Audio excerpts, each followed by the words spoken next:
Now then, the age of Aquarius then. I saw on YouTube a couple of weeks back a lady who was enthusing about the fact that the age of Aquarius had actually started on St. Valentine's Day, February the 14th, 2009. And you probably know that, well, at least for the last 100 years or so, there have been all kinds of dates presented for the beginning of the age of Aquarius. Yeah? Lots and lots of different kinds of dates. And you can get a bit of confusion about this. Well, when is this age actually supposed to be occurring? And of course the famous song, which I'm sure some of you will remember from the musical Hair back in 1969, I think it was, yeah? How did it go? You know, when the moon is in the 7th house and Jupiter aligns with Mars. Remember the rest of it? Then peace will guide the planets and love will steer the stars and chorus. Yeah, you remember that? Of course, the problem with that is the moon is in the 7th house every night. Because the Earth, you know, as it were, or not every night, but you know, the moon goes around the Earth, doesn't it? Regularly. And Jupiter aligns with Mars, not infrequently as well. It's not a completely rare event by any means. But certainly on the 14th of February, there we see Jupiter, Mars and Jupiter in alignment. 7 degrees and 9 degrees, and here's the moon over here in the 7th house. Yeah, that was the case.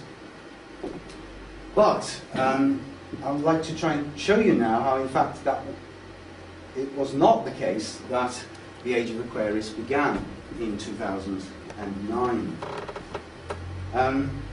The origins of our understanding of astrology, our zodiac system which we use today in the West, go back to Babylonia and Chaldea, Mesopotamia. And the Babylonians, the Chaldeans, who were great astronomers like the Mayans, they looked in the heavens and they identified 4 stars, 2 in particular, which they then used as an axis for their understanding of the heavens. And these 2 stars were Aldebaran in Taurus and Antares in the heart of the Scorpion. And the other 2 stars, Regulus in the constellation of Leo and Fomalhaut in the constellation of Aquarius. You can see them there.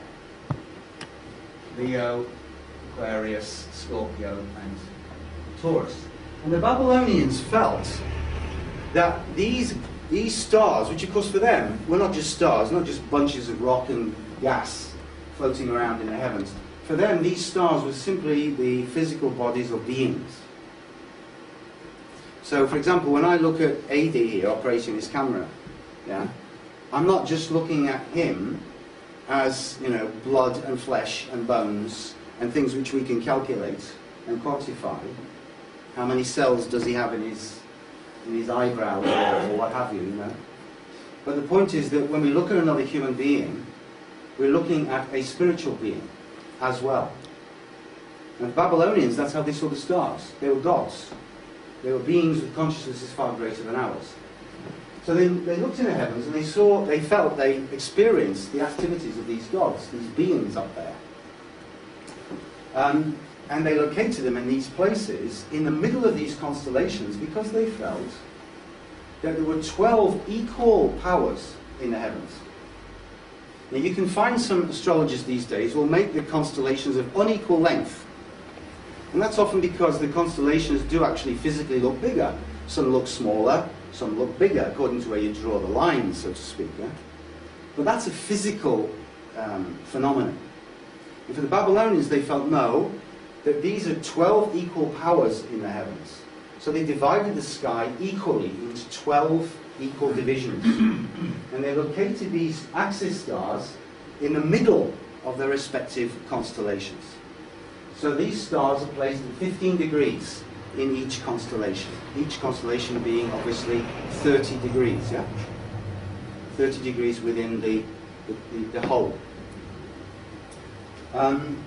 So that's how they divided the heavens, and then on either side of these 4 royal stars, these key stars, they're located 2 other constellations. So you've got 4 groups of 3, hence the 12.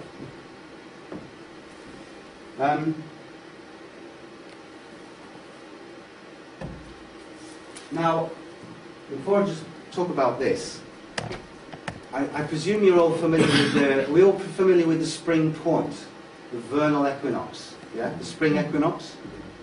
So if we, you know, you've got that point in the year where day and night are in balance, yeah? The length of the day, length of the night are in balance. And you've got the spring equinox and the autumn equinox. And then we've got the summer and the winter solstices. So the spring and the winter equinox, if you were able to, say before it was really bright, if you were able to sort of look behind the sun on that day, you would see the constellation of Pisces rising. And that point, where the day and the night are in balance, that point gradually moves very slowly. And it takes 72 years for that point to move 1 degree.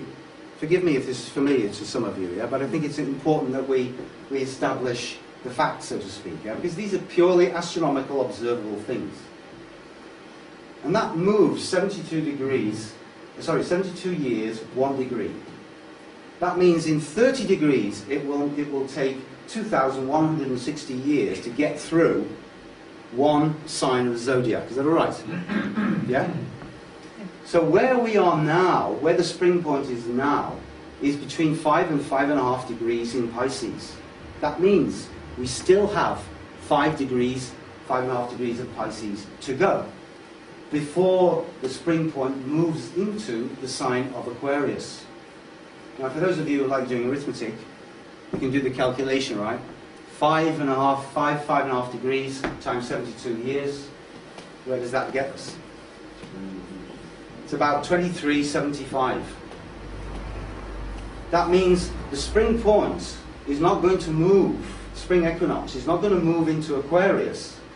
And the age of Aquarius is not going to begin astronomically until 2375, which obviously is not 2009, it's not tomorrow, it's not any time soon.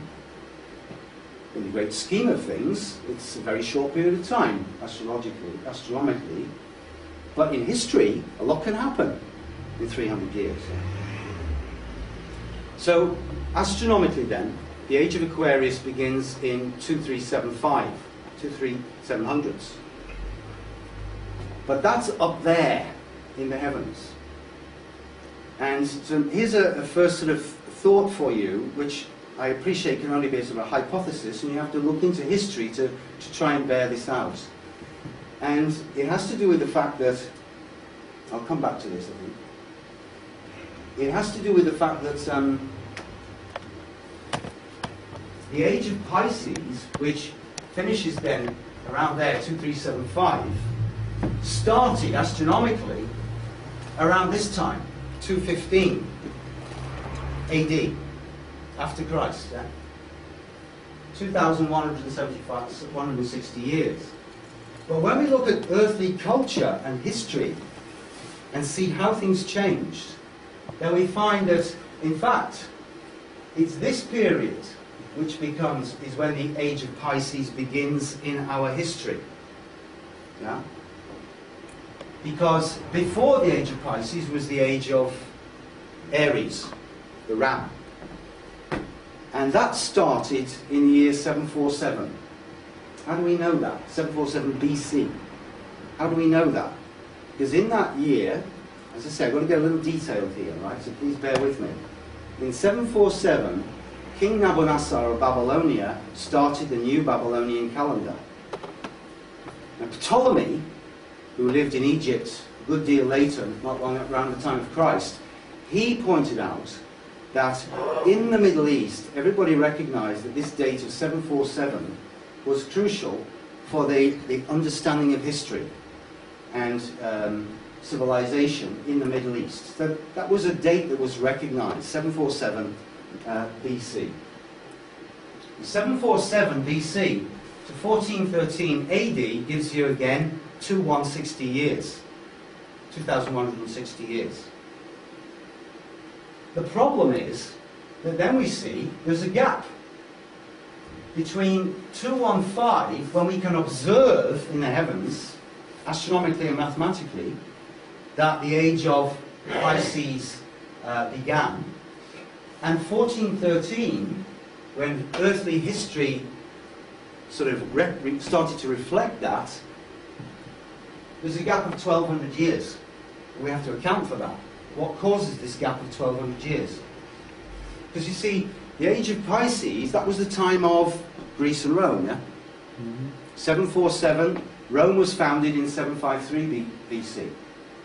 So from 747 BC until the 15th century after Christ, this period was totally dominated, at least in the West, by Greece and Rome, yeah? After the fall of the Roman Empire, the Byzantium, Constantinople, this came forward, and that continued the Greek and the Roman heritage together until that collapsed in the 15th century. And we also see, of course, at that time, as Constantinople and Byzantium begin to collapse, that wisdom and their books and everything are translated and moved over to the West, to Italy, where the Renaissance starts in the 15th century. And the Renaissance sort of bursts out like a tremendous autumnal blazing before the death of the Age of Aries and everything that came with the Greco-Roman culture. Yeah? So new impulses really begin to come in at that time. I'm talking about this period here in earthly history. Okay? So this is a crucial period, the beginning of the 15th century. A new age really starts to set in at this time. Huh? But you can see there, if we carry that forward, 2,160 years, remember that means 30 degrees times 72 years, yes? 2,160 years. That's the length of time it takes the spring point to move through one sign of the zodiac.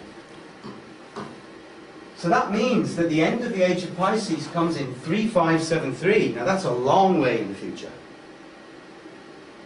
So the age of Aquarius, on our earthly historical plane, is not set to begin until 3573. So there's, as I said, there's this 1200-year gap, and how to explain that? Well, one way to explain it is by this. The rotating Venus pentagram. You remember Venus is very important to the Mayans. They used it to observe the heavens because it's such a wonderful heavenly clock. Its movements are harmonious, beautiful, regular. And it traces out in the heavens, in its meetings with the sun, it actually traces out this amazing pentagram, which is really very, very regular. So every 8 years there are 5 meetings of Venus with the sun. If you, as it were, could look down on the zodiac from above, you would see these meetings in these places. Yeah?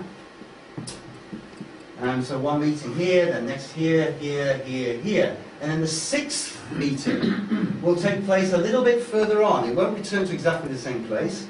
And so this means that the whole Venus pentagram has to rotate